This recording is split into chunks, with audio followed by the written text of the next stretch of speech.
and welcome to Ad Age Studio 30 Live. I'm John Dioso, editor of Studio 30. Summer hasn't even technically begun, but back to school season is already just around the corner. So to talk about how marketers can seize this all-important opportunity to increase brand loyalty and acquire new customers, I'm pleased to be joined today by Anna Rabo-Schroeder, the Senior Vice President of CPG Client Partnerships at Ibotta, and Casey Glaser, the Head of Marketing and Brand Experience, Cheerios, and Adult Cereal, great title, at General Mills. Casey and Anna, nice to have you today. It's nice to be here. Thank you for having us. Great. And also, sorry, Anna, I stepped in. Thanks for being here. I also just wanted to shout out our audience members. Please let us know where you're tuning in from, and we'll shout you out later in the show. Now let's get into the questions. So Casey, maybe you can answer this question first, then Anna can weigh in with some more details from the Ibotta side. Can you share details about the goals and KPIs for last year's General Mills back to school campaign with Ibotta and share some of the results?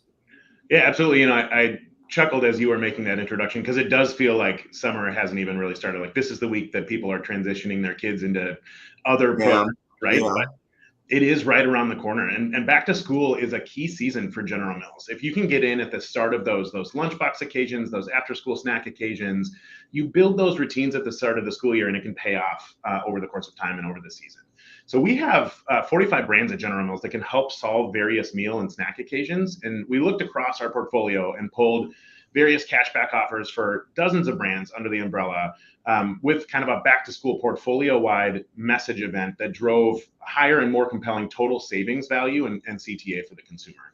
And when we use the external media and Ibotta specific media placements, we promoted the total value available to shoppers through the Ibotta Performance Network. And on your question on KPIs, we certainly always watch things in this incentive space. We watch things like redemption rate and overall ROI and kind of what the promotion does to shorten the typical purchase cycle on some of these brands, and of course impacts at key retailers that are important for General Mills to continue to win in the space. And what we saw was a significant reduction in those purchase cycle for brands that participated, and we saw higher than average results on both redemption and overall ROI.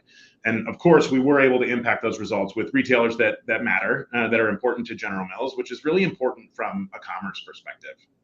And the last thing that I'll note, and I think Anna's got some specifics on the performance, but the last thing I'll note is, since this was a portfolio of the campaign, one of the things that we were interested in driving was an increase in the number of brands purchased across our portfolio. Because most people know General Mills for cereal because we slap that big G on the corner of every box, right? But we are actually a house of brands, and we don't do that with things like Nature Valley and Totino's and Pillsbury and Fruit Snacks and other brands in our broader product offering. So we were interested in driving cross-category purchases as well, and we saw great success with that, which we'll talk about shortly.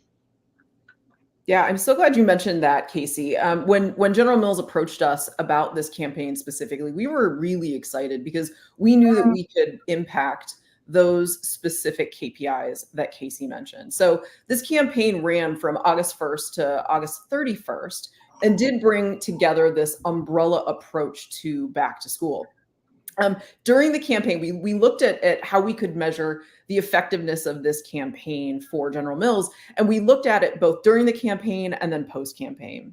And one of the unique stats that we shared was that 92% of consumers who redeemed an offer during this window hadn't purchased a product in a category previously. So these were folks who we were encouraging to purchase in categories that they hadn't already. And we also observed this 26% increase in the number of General Mills products in consumers' baskets compared to the 2 months prior to the campaign.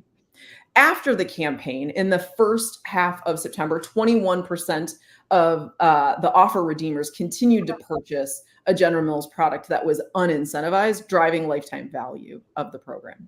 Wow, 92%. So Casey, you were obviously very upset about those numbers. Can you explain how that it happened? How does that, how did you actually achieve that? I mean, what is the methodology behind being able to drive that type of interest? Yeah, I think go ahead, Anna. No, go. I was just gonna say, I think part of it is being able to pool together, like many CPGs, one of the things that we have historically struggled with is we operate in such silos as brands, right? And so being able to pull together a value CTA across all of our brands hasn't always been something that we have been functionally set up to do internally. So being able to have some of those conversations and look across our portfolio and see what was already being offered and pool it in like $15 is a super compelling value CTA right now, right? That perks people's ears up, especially in this environment where people are making tough choices at the grocery store. And that $15 value message was certainly shared within the Ibotta ecosystem, but then also other media call to action certainly helped drive broad awareness of the campaign as well. Great. Okay. So what are the key takeaways that brands should learn to prepare for this year's back to school season to maximize their marketing spend and capture customer loyalty? Sure. Anna, do you want to start? Yeah, I can certainly start. So at Ibotta, we actually commissioned a custom back to school survey for this 2024 season to really try and answer some of those questions.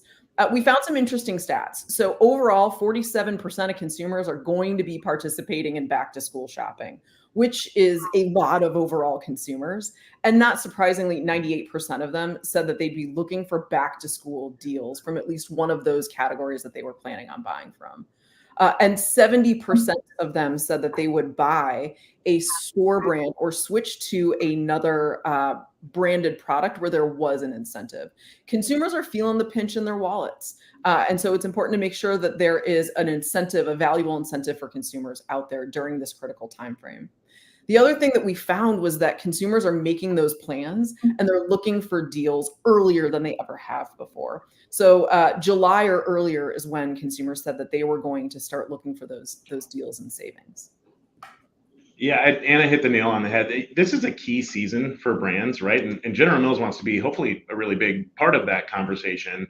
I'll say a couple things. One, we talked about that routinization. It's important to get your brands in the consideration set early on in this back to school season. As we continue to see a shift towards online shopping, and I'm assuming a lot of, if there are other CPGs listening, your trends are probably similar to the trends we're seeing at General Mills, which over time we're seeing that continue to ramp up. COVID gave it a big spike, a big kickstart, but we're continuing to see that grow over time. And what we're seeing in that space is there's a lot more routinization of just reorder or start from my previous cart than there is if you're walking through the aisles of a grocery store. So it's important to capture that early on. And then I'll note one thing about the Ibotta Performance Network specifically. And what's interesting, a lot of people that lead this type of work in various CPGs are more of a traditional coupon team. So they manage value levers across the value spectrum, traditional coupons, digital coupon investments, rebate investments, and much more. And unlike traditional coupons, kind of in addition to other key value levers, investments in the Ibotta Performance Network are actually syndicated onto retailer e-commerce sites. So what's important for General Mills in that conversation is it means you'll see us at the point of transaction. So unlike a traditional coupon, which you might have in your pocket, at the point of decision, you're able to influence, which is really critical for General Mills as we continue to see the trend shift in that direction. So I know we talked a little bit before about the methodology behind IPN. Could you explain the methodology for measuring incrementality and how it helped in accurately assessing the lift in incremental units sold for General Mills during their campaign? Yeah, I'm so glad you asked that question, John. I feel like incrementality and measurement is like such a hot topic right now in particular. So with this campaign in particular, because General Mills had external media driving to this campaign, we weren't able to use what I would consider the gold standard in a test versus control. But we did look at overall sales lift for this campaign. So we looked at the pre-period, we looked at the promotion period, and General Mills saw some incredible results. Go-Gurt saw an 88% sales lift during the campaign. Nature Valley had a 47.5% lift during the campaign. Pillsbury Dough was 52.5% during the campaign. So some pretty impressive results. But as I mentioned, the gold standard is to look at incrementality, not just as sales lift, but what would have what happened, even though there were other stimulus in the market. And the way that we do that is through A/B testing within our direct-to-consumer platform. So we isolate a holdout group, and the only difference between the holdout group and the test group is that they aren't exposed to that offer, and we look at the differences from there. And then, as Casey mentioned, we're able to syndicate our offers beyond our direct-to-consumer app into retailer partners and many others. And in those instances, we have to use a little bit of a modeled methodology to be able to derive those specific results. For this campaign, so I talked a little bit about the sales lift. Totino's ran a campaign right after this back to school campaign, and they saw an 85% lift in incremental sales for Totino's specifically. So again, incredible results. Terrific. Casey, any comments on that? And I was wondering, you mentioned before the different divisions, the siloing of General Mills and the different divisions there. It certainly must help that communication and actually the idea that maybe there should be more unified marketing strategies between those divisions, right? It really does. We're having that conversation at General Mills.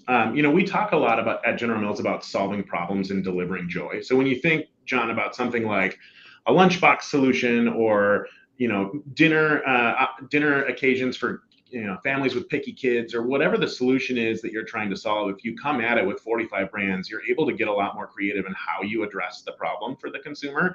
And so we are having a lot of conversations internally about what does portfolio marketing mean for us, not only in the incentive space, but more broadly. And you're starting to see, you saw the Super Bowl commercial with Coke and its portfolio variety of products. You're starting to see more brands lean into this, not only because it's more powerful from a product offering, but it's more efficient, for each brand's P&L, honestly, at the end of the day, if you can work together on that. And I think the way that a lot of large traditional CPGs are structured isn't set up to support that, but we're working through what that means and what that looks like at General Mills.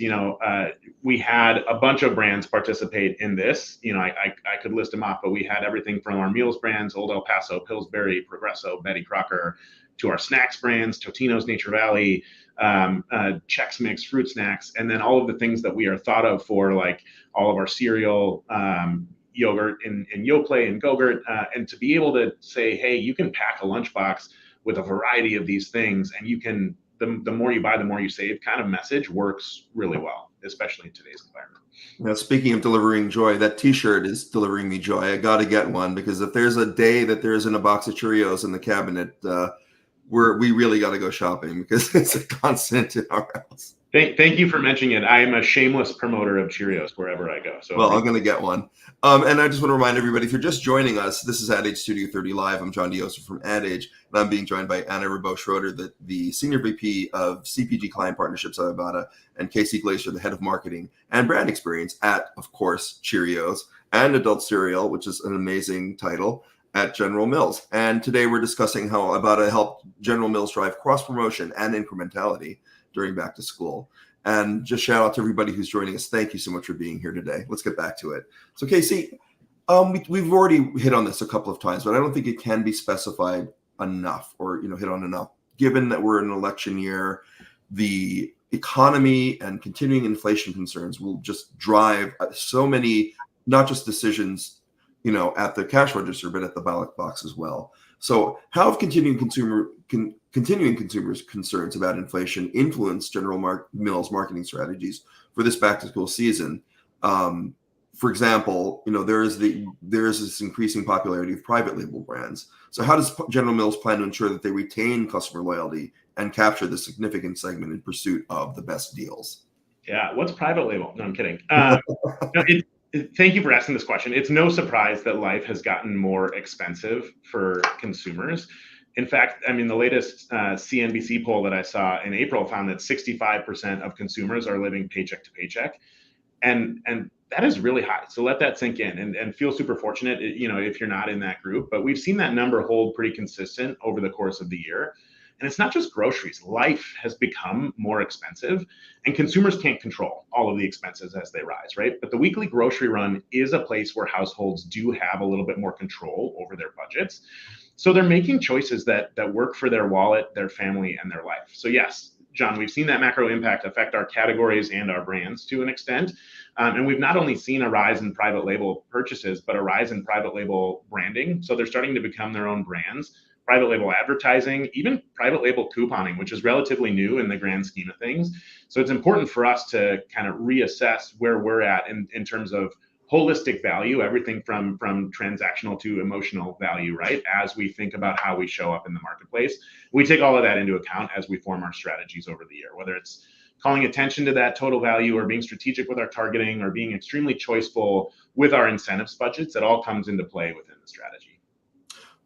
And what is the perspective from the Ibotta side? Where, I mean, it really does seem like, so many consumers, I mean, 65% living paycheck to paycheck, that's an enormous number, are really looking for the best deals. How do you build, like when you communicate with your other partners, such as not just General Mills, how do you communicate when they're trying to build brand loyalty and, maintain an evergreen brand for decades, if not centuries?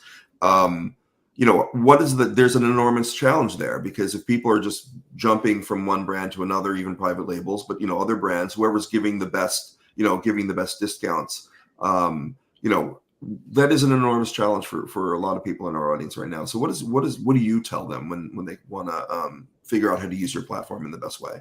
Yeah, it's such a great question. So again, we know that the average grocery basket for consumers costs, 20% more than it did just a few years ago. And that's based on a study, a CPI study. And we know that consumers are prioritizing price over loyalty. But that's why this General Mills Back to School campaign was critical. If you remember, we talked about a stat earlier where when General Mills did this campaign, they saw that 21% of the people that they activated with an incentive went on to make unincentivized purchases. So incentives can be a real tool in marketers' toolbox to drive long-term value and loyalty over time. So it's almost like minimum, well, let's not say minimum, but for just that little bit of effort, you can get maximum output from it. Absolutely. Absolutely.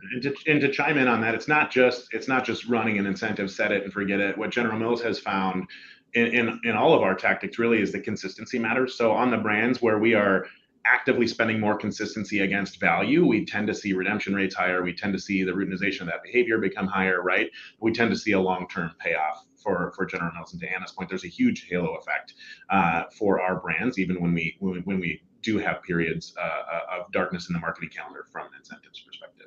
Right. I mean, it's been an historical reality that's, especially in the CPG space and grocery space, that, coupons drive purchases, right? The thing that's changed is we're in the 21st century, we're in 2024.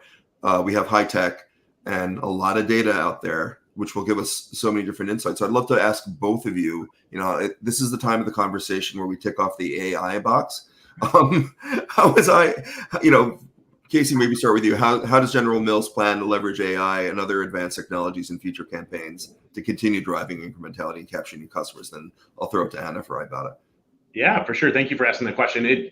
AI is one of those things that comes up a lot, and it's really ominous when you think about it kind of as a principle, but when you dive in, they're really just tools to help marketers, right? They're really practical tools. So I do think we'll see machine learning and AI take a much bigger role in some aspects of our holistic marketing, not only in the performance marketing space, which is included but not limited to things like digital incentives through Ibotta or some of our other incentives partners. That space is really low-hanging fruit for that to occur. Think about things like offer selection and optimization. I would love to have 100 different offers out there and have the system optimizing real time which offers are working for each audience and which are most efficient long-term for General Mills. But I do believe you'll see it play out in other aspects of our marketing, like I'll use an example, content versioning over time.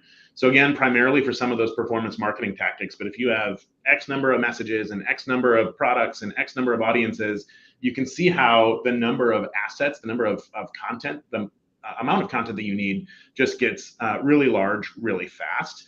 And when you serve the right audience with the right message at the right time, you're going to drive incrementality. So back to your question, things like that, these tools can certainly assist with that. And there are more examples, but in both of those two examples, it allows us to be efficient and effective so that we can allow our marketers to focus on some things that let's say ChatGPT isn't perhaps as good at, like storytelling and empathy.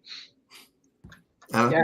Casey literally took the words out of my mouth. I see AI and investments in AI being able to put the right offer in front of the right consumer at the right time to get them to take action. That is the holy grail and what we are working towards. Ibotta has been an early investor and an early adopter of advanced machine learning to be able to do that. We want to continue to do that at scale, and that's where we see big investments in AI playing out. We also think there's an opportunity to think about, again, not just from an incentive space, but how can we put net price? How do we put the right price in front of the right consumer at the right time to get them to take action? Because we know that there is price elasticity as it relates to, things like shelf price, right? Like who's going to put something in their basket at what price point? It may be different for each consumer. And so using AI, using advanced machine learning models to be able to crunch that data and do that more efficiently and effectively, I believe is where we're going as an industry. Yeah, I'm sorry, go ahead, Casey. I was going to chime in with one of my favorite quotes, which I take zero credit for. I just like repeating it. And if you've watched any content that I've been on before, apologies if you've heard it already, but our CMO and a couple of other leaders had a meeting with Microsoft, and the quote that came up, which I love, is there's this fear that AI is going to take over marketers' jobs, and that's not the case. But marketers that know how to use AI will. So make sure you're brushing up on kind of these new tools and modern practices, because it is going to be very important. All right, I'd like to, just the few minutes we have left, I'd love to wrap up the conversation by just referring to Anna. Ibotta recently went public, so congratulations on that. But in terms of this conversation, how has this impacted the benefits of your CPG clients, especially in terms of enhancing campaign effectiveness and customer reach? You talked about some of the technology, but you mentioned some investments before. What else is happening in that space? Yeah, we're really excited at Ibotta about the future. We feel like the future is really bright, and it's been a really fun time to be at the organization during this IPO process. And we see that it's doing two primary things for us. First, it's going to help us continue to scale our network even more broadly. Our goal is to get as much consumer reach for manufacturers as we possibly can, so that we can put the right offer in front of the right consumer at the right time to get them to take action. And again, we're going to continue to invest in technology and AI and harnessing the power of AI for targeting, for personalization, to make sure that we are great partners with our brands in their effectiveness journey. All right, we still have a couple of minutes, so I'd love you guys to use that opportunity to, give me some predictions. What do you see it's coming up in the future? What are you excited about? You mentioned the bright future, Anna, but what is happening in our space right now, or in your space, that really has you excited? And what do you think? What do you predict for next year that people aren't even thinking about right now? Why don't we start with Casey?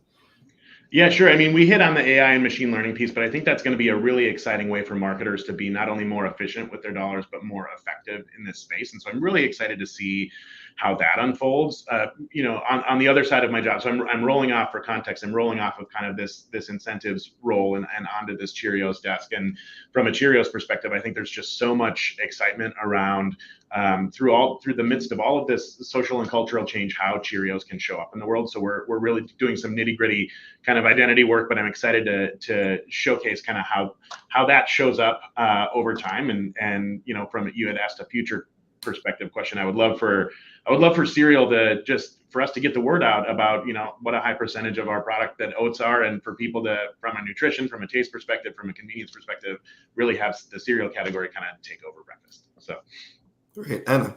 Yeah. We've touched on a lot of these topics already, but if I had to kind of look into my crystal ball, I don't think private label and the pressures that manufacturers are feeling from private label are going away. I think look at the investments that retailers are making specifically in private label. Walmart and Target are making big investments in that space. And consumers, particularly younger consumers, are open to private label in new ways. I think that, consumers are going to continue to feel that pinch of inflation, but what I think manufacturers have is the ability to lean into R&D and innovation. And so I think you're going to start seeing a lot more innovation products landing on shelves in the next couple of years. And then the other thing, again, we touched on the AI and machine learning, but the conversations, I'm having more and more conversations in the space about things like smart carts and things like, personalizing the shopping journey while consumers are in store. A vast majority of purchases still take place in store. And so I think reaching the consumer with technology while they're making those decisions at shelf, I think we're going to see more advancements in that. 100%. All right. Well, that's all the time we have today. Thank you so much, Anna and Casey. Anna Schroeder is the Senior Vice President, CPG Client Partnerships at Ibotta, and Casey Glacier is the Head of Marketing and Brand Experience, Cheerios and Adult Cereal at General Mills. Thank you for joining us. I'm John Dioso for Attitude 30. See you next time.